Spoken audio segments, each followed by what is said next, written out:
Hello, my beautiful friends. My name is Kim, and I hope you're having a fabulous day today. If you are interested in true crime like I am, I hope that you'd consider hitting that subscribe button. But either way, thanks for being here. Today, we're going to be talking about baby Noah Tomlin. Noah Tomlin was 2 years old when his life was taken in a cruel and horrific way. I always say that this is the worst case I've ever covered because at the time I feel like it is. This case is shocking to say the least.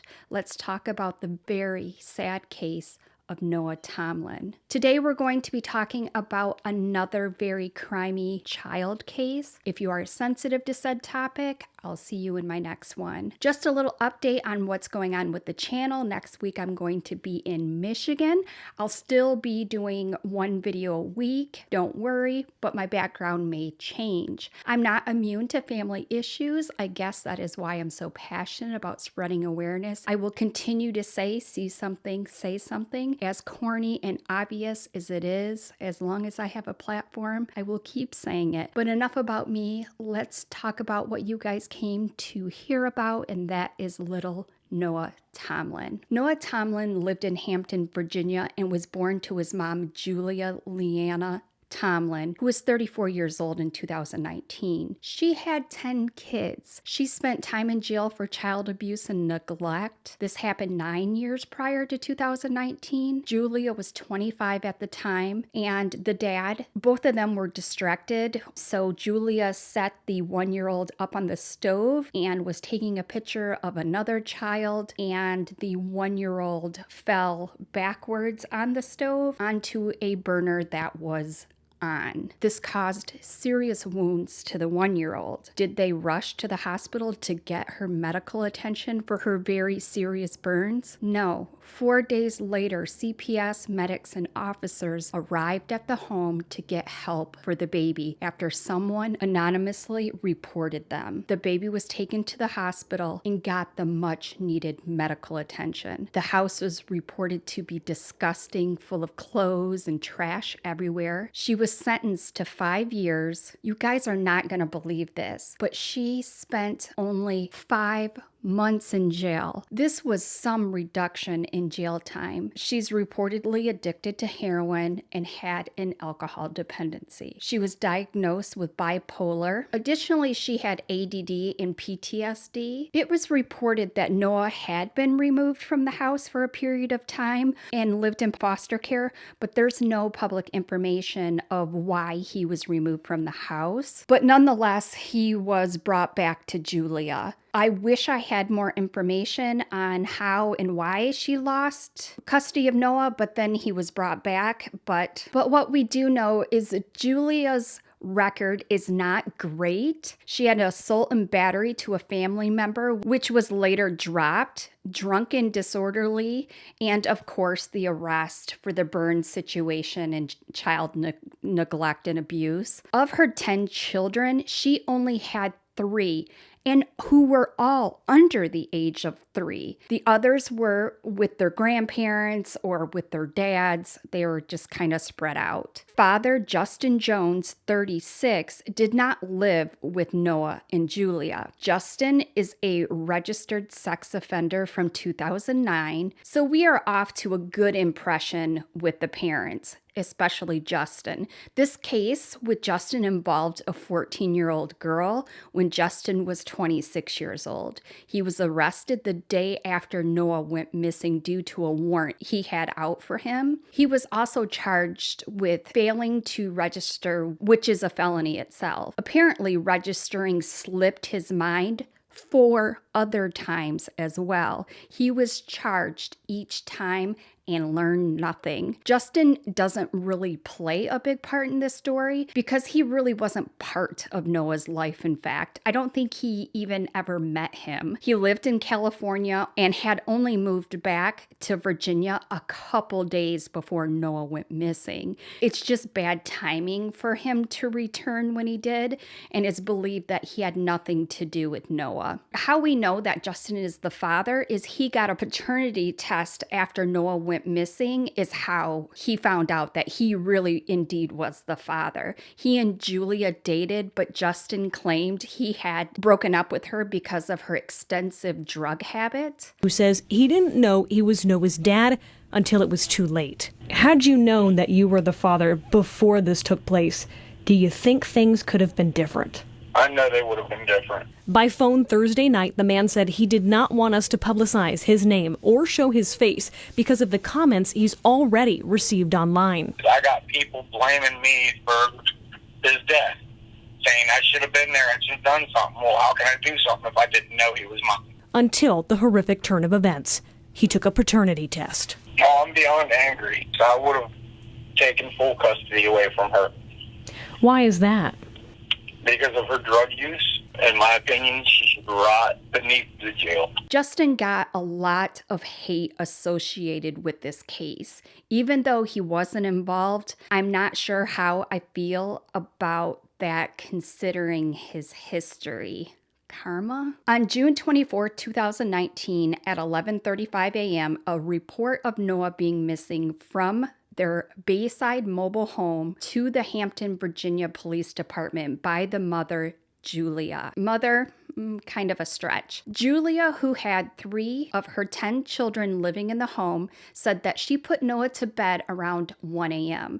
She said she put him to bed and he was dressed in his green and white pajama top and a diaper. 10 hours later, at 11:15, she went in to check on him and she noticed that he wasn't in his bed. The Hampton, Virginia police took this very seriously from the beginning. They were using all the resources, including the FBI. It's rare that the police immediately ask for assistance from the FBI. The chief of police was actively speaking with the press and stressing how hard they were working to find missing Noah. They immediately wrapped around the mobile home with crime scene tape and had a forensics team on site. The parents went into the police headquarters to make their statements to the investigators. The father arrived when he found out Noah was missing and seemed to be cooperating in the efforts to find Noah. Then the police released this photo of little Noah to the press. This did not go over well with the community. They were very concerned because this was in June and the latest picture she had of her son was 8 months ago. It was a Halloween photo. Kids grow up fast and their appearance changes dramatically in 8 months when they're that age. Why wasn't she taking photos of him? He is as adorable as they come. You just want to squeeze his beautiful cheeks. The next day, the search team was still working very hard to locate Noah. Air, water, like I said, they were taking this very serious. But at this point, they were really questioning the mother's account of what happened because they couldn't find any evidence that Noah left the house or that he was abducted. So pressure on the parents to give more information was applied by the investigators. They believed that the parents knew something and they weren't going to give up until they got that information. Meanwhile, the search parties are still hopeful that they could find Noah alive. But as the hours passed, that enthusiasm would fade. They did not want the community to aid in the search. I'm not sure why they didn't want the community to help or to participate. Do you guys have any opinions about that? If they are willing, what's the harm? Community members still did go out and try to find him against what the officers said. The investigators and the police search teams did want to stay organized and map out where they had searched. So I kind of get it. The officer would give an update and say he was not prepared to talk about the family dynamic at that time. Most likely it was because it was a hot damn mess. It would turn into an episode of Jerry Springer if they did. He would say in his experience, this was the longest that a missing child had not been located, taking into consideration his age. He's not hiding out at his girlfriend's house. You know, he's only 2 years old. Noah was said said to only be able to take a few steps before he would fall down. He'd get back up, take a few more steps, and then fall again. So he wasn't walking far or running. The search party had drones, canines, dive teams, and ground officers. Julia, the mom, had a really dark past when it comes to her children. So people were very skeptical within the community. And people who knew Julia, drug use, jail time for abuse and neglect, yes, they were very concerned. They would express that they didn't even know why she even had custody of Noah, not to mention that other children in the home at the same time. But back to the search party, they started checking the trash in the landfills. They halted pickup in the area and had a team at the landfill. God forbid if anything happened to someone in my family, and I hate that I just said that, but if so, I would want these investigators on the case. They really were not messing around. But the clock keeps ticking, and with every minute, statistically, it is not looking good for Noah coming home alive. This brings us to June 26, 2019 in the evening. Police were removing bags of presumed evidence from the mobile home of Noah and Julia. And Julia, the mother, made a statement to the police. She didn't stand in front of news cameras and stir up a few tears. No, not that. She sent a text. She freaking texted them a statement. I can't with this woman. It reads, "I'm working real hard with law enforcement to help find my baby. I cannot have my location known or whereabouts of my other children for our safety," that is. She didn't give any thanks to the community or the officers for trying to find her child. That probably cost hundreds of thousands of dollars. This brings us to June 28th, when the Hampton Police Department held a press conference. It was 11 p.m. in the evening when they did this. They could not wait until the morning to inform the public. Julia was under arrest. What is with her mugshot, you guys? The sergeant said what we already suspected. They believed Noah was no longer alive. There was a Bring Noah Home vigil, and that was held on June 29th. A woman by the name of Mrs. White, who in my opinion is a saint, organized this for Noah. She didn't even know Noah, but she knew it was important as the community were grieving and concerned, and this was the opportunity to bring everybody together for Noah. The community members who showed up to support Noah were wearing green and white for the pajama shirt Noah was reported to be wearing when he went missing. Noah's previous foster parent spoke at the vigil. She was in a wheelchair and on oxygen at the time. This is what she had to say. And sharing what Noah meant to her. Bless his little heart and blue eyes. You couldn't tell him no. Although I call him no-no. Because that's all he said was no-no. But he sat on the couch with me and held my hand. And he just grabbed my hand, like as if to say, I know I'm safe. This is comforting to know that Noah had a moment of time that he was shown love. Julia was originally charged with 3 counts of neglect for her children. She apparently limped into the hearing when she was arraigned. Not sure what that was all about. She got a court-appointed attorney. She would say that she is disabled to the court and that she receives $771 a month for her condition. It was discovered that 911 had been called to Julia and Noah's home several times dating back 6 months before Noah's death. These calls have not been released, which I really wish we could get our hands on those 911 calls. Wednesday, July 3rd, the police held another press conference stating they found a body that is believed to be Noah's. He was located at the local city steam plant, or a waste to energy plant. They went through tons of garbage to find poor Noah. In the meantime, Julia is held in jail with no bond, and at this point was only a suspect in Noah's death and was only being charged with 3 counts of child abuse and neglect. The investigators were just waiting on the results of the autopsy before more charges would be made. They were able to find blood within the mobile home that matched Noah's, or that Noah couldn't be excluded of being the carrier or being a match.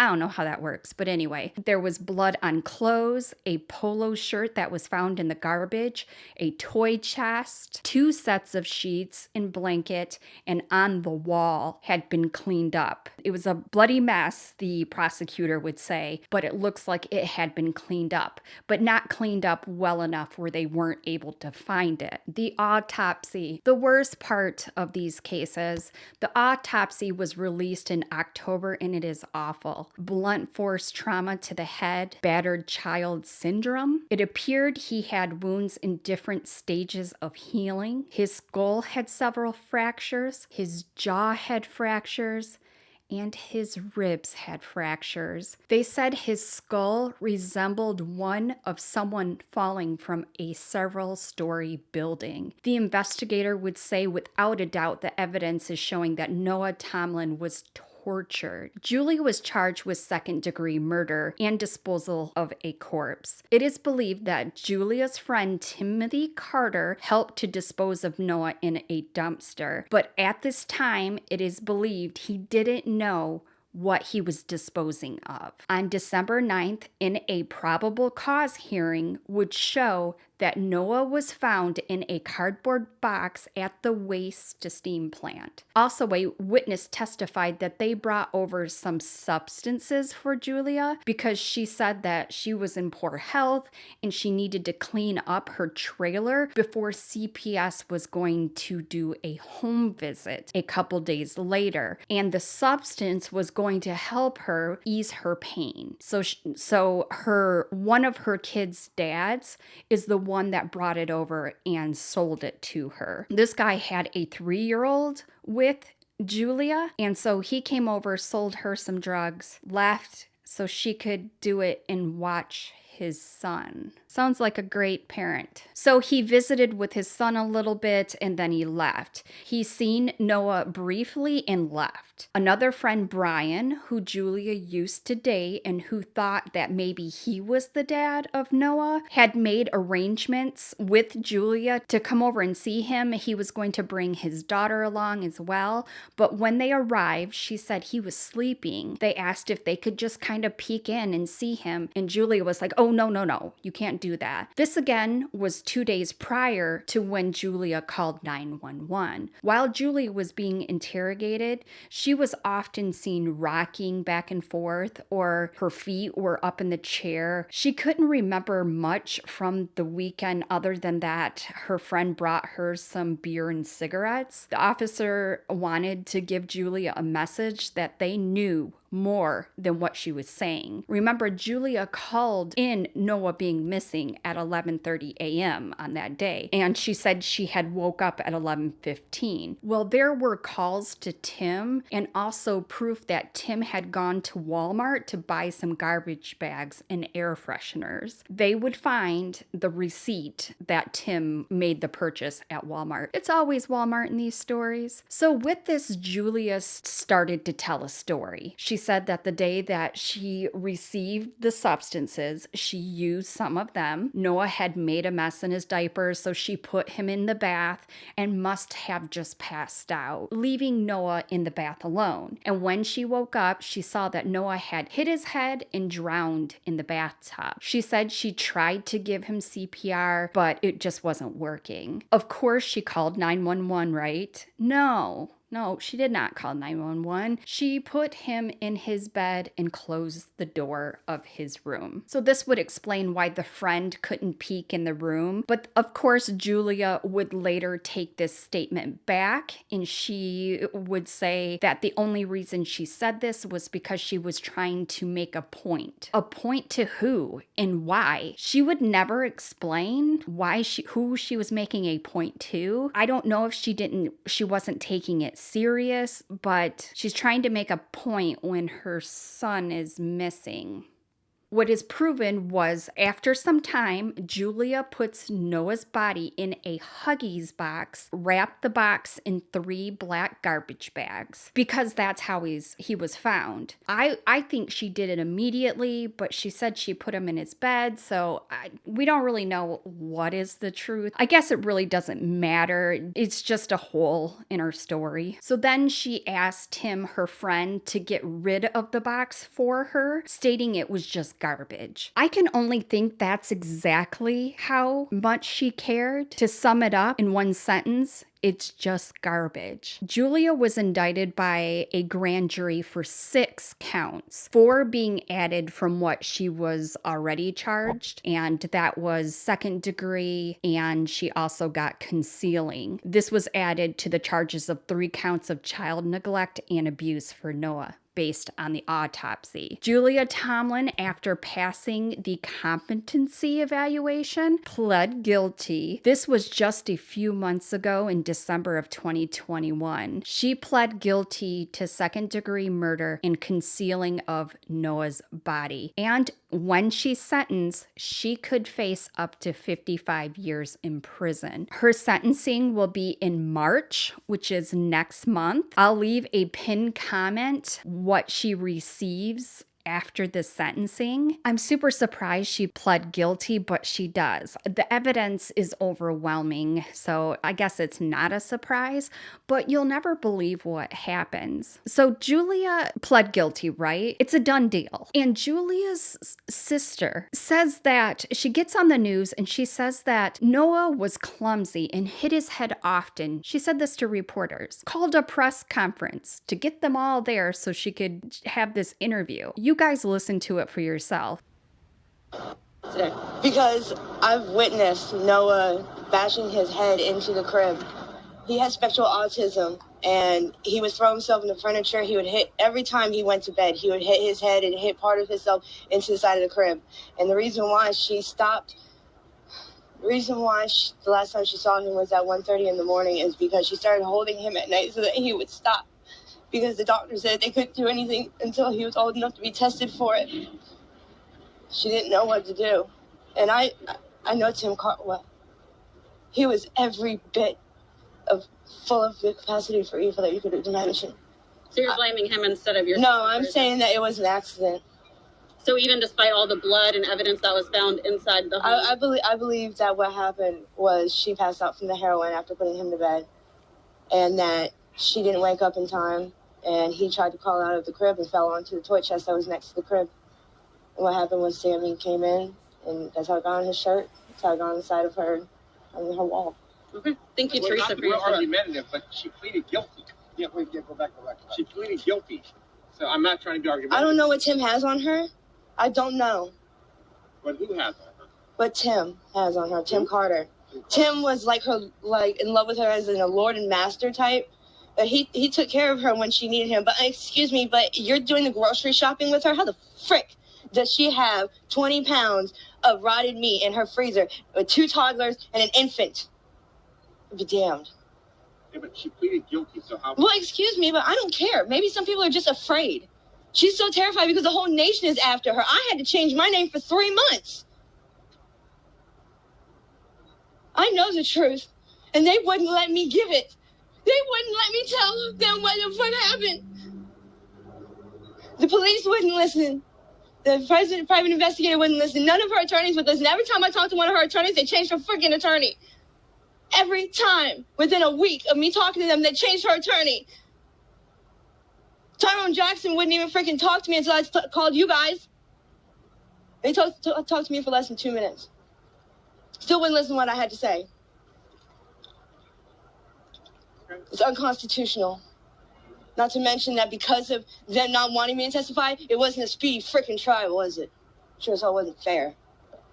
Her sister Julia had already pled guilty. What is the sister's point? I bet even Julia was like, Shut up. It's pointless. The best part of that interview is when she walked away. I cannot explain why this woman had 10 children. I really want to know why her kids were taken away and then returned. I want to know what the 911 calls were. Maybe there was multiple of them in the prior months of Noah's death. Were there failures within CPS? I mean, they were scheduled to be there in 2 days. This is what the prosecutor had to say about everything and what to expect during sentencing. Degree murder, because first degree murder requires premeditation, and the evidence never could be shown or proven that it was premeditated what she did, and as such she was charged with second degree, which carries a 5 to 40 years maximum sentence,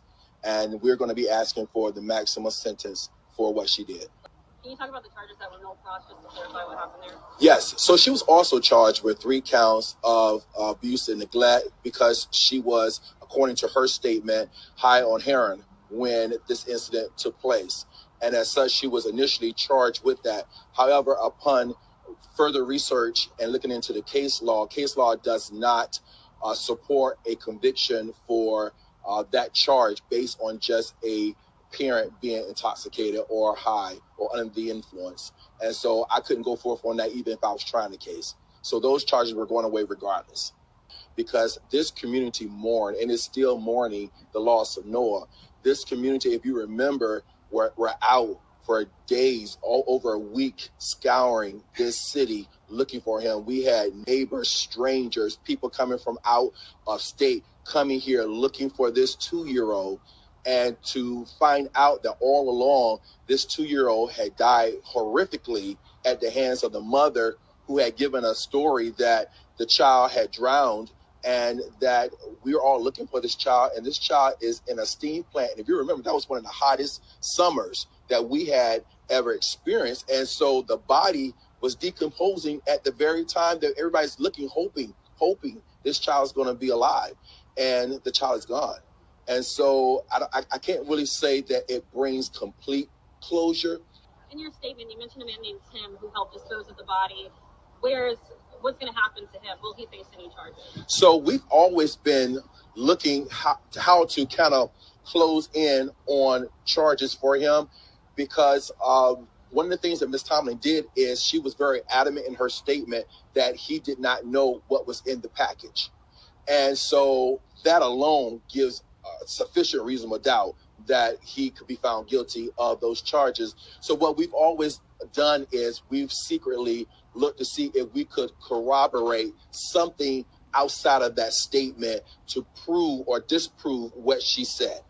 And so that is always going to be ongoing, because to many of us, we just got a gut feeling he absolutely knew. And if he absolutely knew, he is going to be held accountable, just like she's going to be held accountable. You had read in there a statement to the judge about kind of like what happened, like a broad brush. Do you specifically know what ended Noah's life? Can you recreate that? Well, unfortunately, we cannot recreate specifically how he died, as far as whether she struck him with an item or whether she threw him against the wall, because there was blood on the wall. There was blood on his sheets. There was blood on his T-shirt that was found. There was blood on the sheet that wrapped him up, that she wrapped him up in that package when they found him at the steam plant. So there was clearly a bloody scene. There was clearly something of either an object and I talked to the medical examiner and I asked her, could a fist do this? Could a fist cause this type of injury? And she did say it's possible, given the fact that as a 2-year-old, your skull is still getting harder. As you're younger, is softer. And so it is possible that a fist could have done that, but it would have still been a very, very brutal beating. No question about it. It would have been a very brutal beating.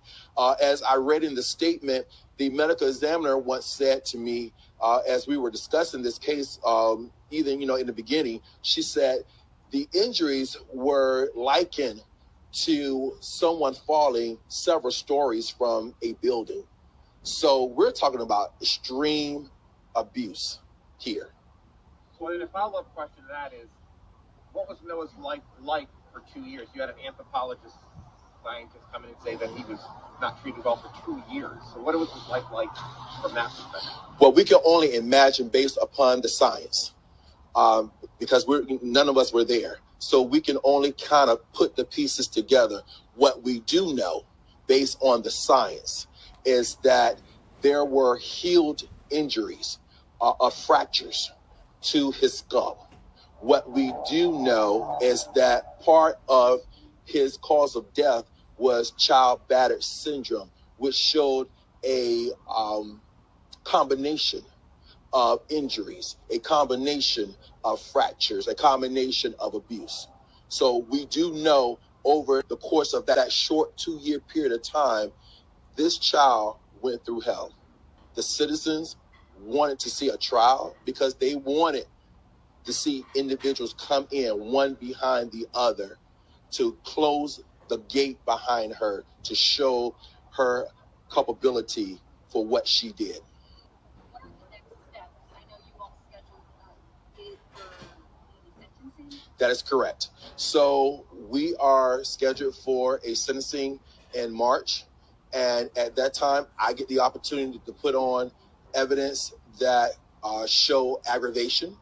And the defense has the opportunity to put on evidence that they may feel is mitigating. I'm sure one of the things they're going to put on is the fact that she took responsibility for what she did by pleading guilty. And I think that was probably one of the reasons why she pled guilty, to take responsibility.